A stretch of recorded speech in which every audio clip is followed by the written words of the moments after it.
Oi, gente, tudo bom? Vamos então aqui continuar, né, com a dinâmica que a gente está vendo. Forças de atrito e plano inclinado. Essa aula vai ser somente sobre forças de atrito, tá? Plano inclinado a gente vai ver depois, mas eu já vou dar uma introduzida, ok? Bom, o que é o atrito?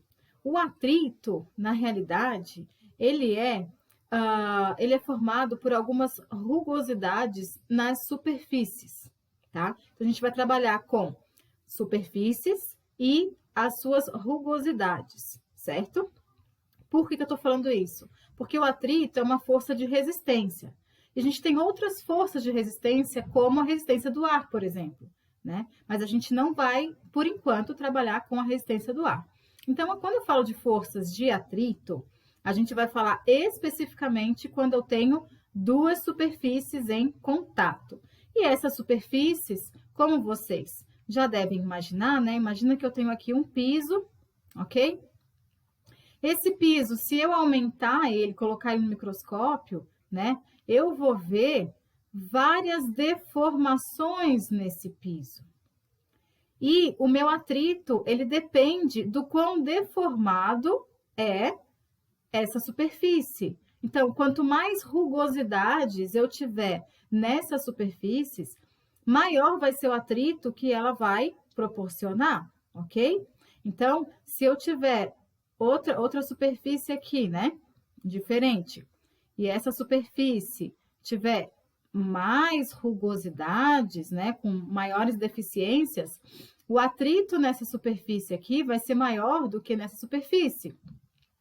Imagina, então, por exemplo, que vocês têm que andar numa pista de gelo sem o patins, né? Com tênis, ou sandália, ou chinelo, qualquer coisa. Vocês não vão conseguir andar. Por quê? Porque ela é quase perfeita, então quase não tem atrito na pista de gelo, certo? Diferentemente, por exemplo, se a gente andar, né, no cimento chapiscado ainda, que não está lisinho. Ali a deformação é muito maior. Então, eu tenho mais atrito ali naquela superfície, entre a superfície e o meu pé. Então, por que eu estou falando isso? Porque como que a gente consegue caminhar? É por causa do atrito. Se não tivesse atrito, a gente não conseguiria andar, por exemplo. A gente não conseguiria caminhar, a gente não conseguiria correr, a gente não conseguiria dançar, né? A gente não conseguiria fazer nada, tá? Então, o atrito, muitas vezes ele é tido como uma coisa ruim, mas ele não é, né? Sempre ruim. Ele dissipa energia, mas ele também ajuda a gente em muitas coisas. Por exemplo, andar de skate. Então, o skate ele é feito por quê? Por uma lixa, certo? Se o skate não tivesse aquela lixa, se fosse completamente liso, eu não conseguiria andar de skate. Por quê? Porque o meu pé ia escorregar na chapa de skate.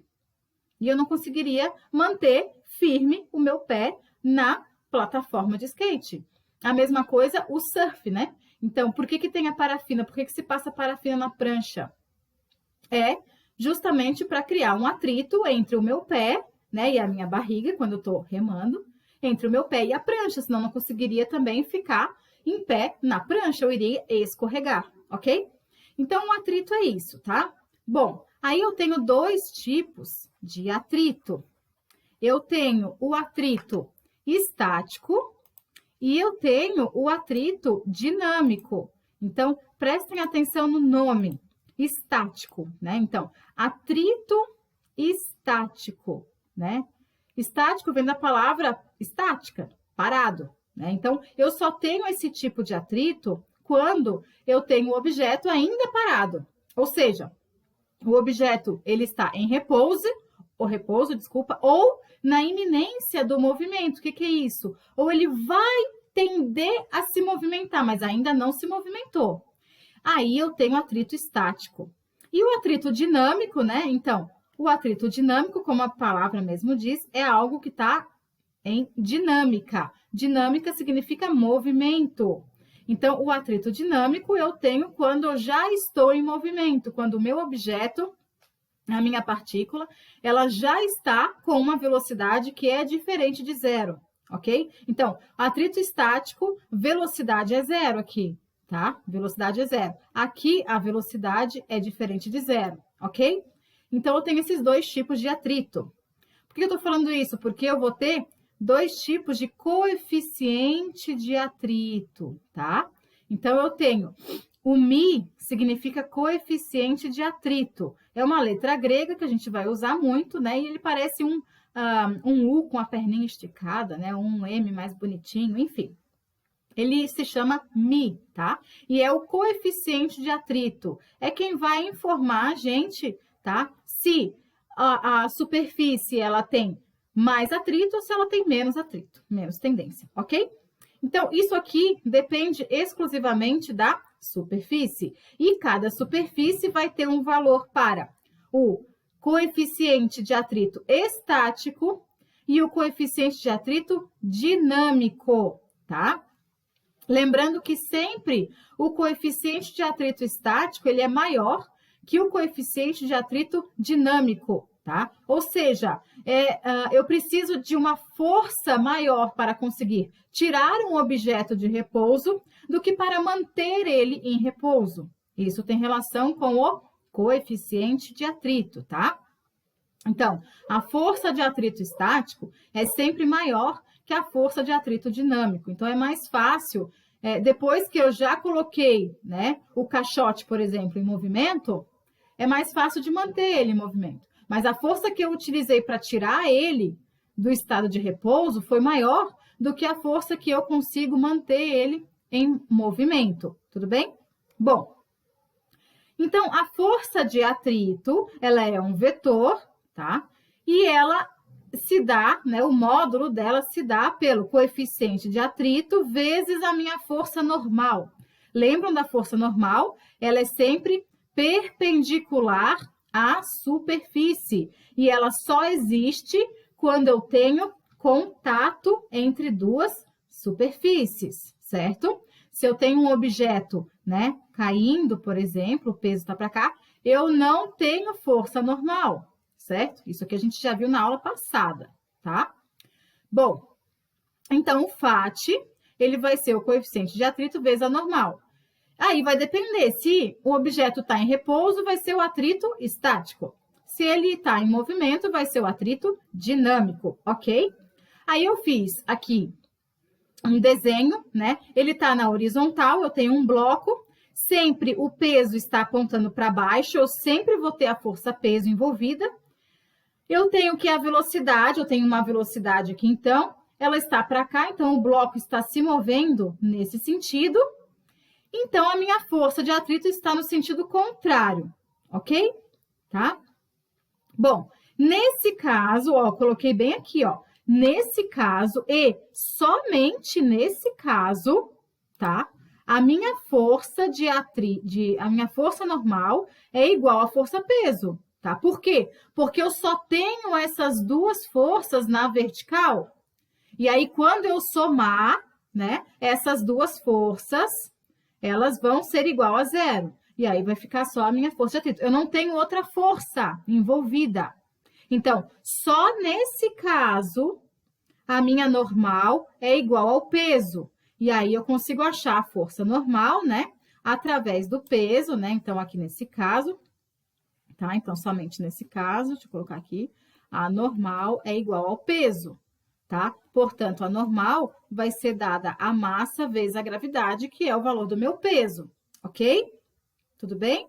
Então, caso eu tivesse, né? Caso eu tivesse uma força, né, inclinada para cá, por exemplo, que é o que a gente vai ver no plano inclinado, né? Uma força F1, eu não poderia usar mais isso aqui, gente. Por quê?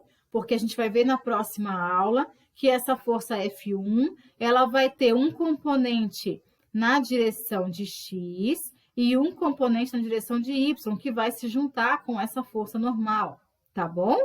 Então, muito cuidado com isso. Então, é só nesse caso, tá? Que a minha força normal é igual à força peso, tá? Então, só nesse caso, beleza? Ok, vamos fazer uns exemplos aqui, então. Exemplo 1. O bloco da figura de massa 5 kg move-se com velocidade constante de 1 metro por segundo, num plano horizontal, sob a ação da força F constante e horizontal. Então, aqui eu coloquei a minha força F, tá? Para cá. E ele está se movendo, né? Então, a minha velocidade é de 1 metro por segundo, tá? Se o coeficiente de atrito entre o bloco e o plano, né? O meu plano está aqui, tá? Ele está encostado ali, certo? Vale 0,2 e a aceleração da gravidade 10 metros por segundo ao quadrado, então, o módulo da força F em newtons vale. Então, beleza, vamos colocar os dados do problema. Eu tenho a massa, 5 quilos. Eu tenho que a velocidade, ela é constante. Isso indica algo muito importante. A minha força resultante vale 0, ou seja, a minha aceleração é 0, ok? Então, tá. Eu tenho o que mais? Eu tenho o coeficiente de atrito. Ele tem uma velocidade, então, é o meu atrito dinâmico, 0,2. E o meu G vale 10 metros por segundo ao quadrado, e eu quero saber o valor do meu F. Se a força resultante vale 0, isso significa que o meu F tem que ser igual ao valor do meu FAT. Quando eu somar isso aqui, dá 0, ok? Então, o meu F tem que ser igual ao valor do FAT. Portanto, meu F vai ser igual. A força de atrito se acha como o μ vezes a força normal, tá? E a força normal, nesse caso, pode ser igual ao peso, tá? Portanto, a minha normal é a massa vezes a gravidade.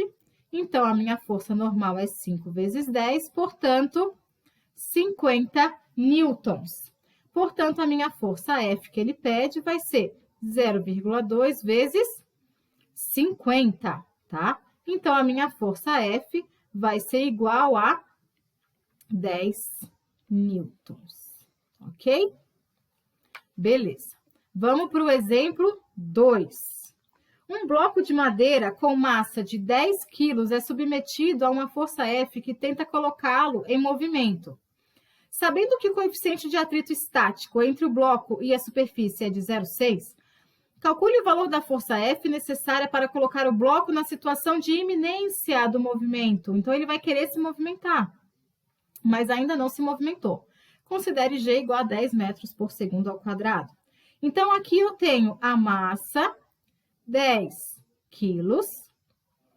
Eu tenho o coeficiente de atrito estático, 0,6. Eu tenho a aceleração da gravidade, 10 metros por segundo ao quadrado, certo? E eu quero saber qual é o valor da força F. Então, nesse caso é direto, né? Então, a força F de atrito vai ser igual a μ vezes a normal. Então, a minha força de atrito vai ser igual a 0,6 vezes a normal, que nesse caso é igual ao peso, que é o mesmo caso desse daqui, tá? Tá na horizontal. Então, a minha força de atrito vai ser igual a 0,6 vezes 10 vezes 10. Portanto, a minha força de atrito vai ser igual a 10 vezes 10 dá 100, 100 vezes 0,6 dá 60 newtons. O que isso quer dizer?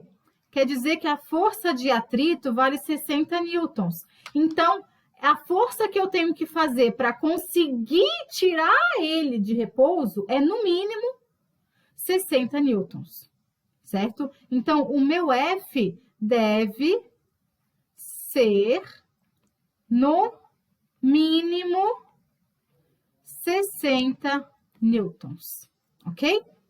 Tá? Então, é isso.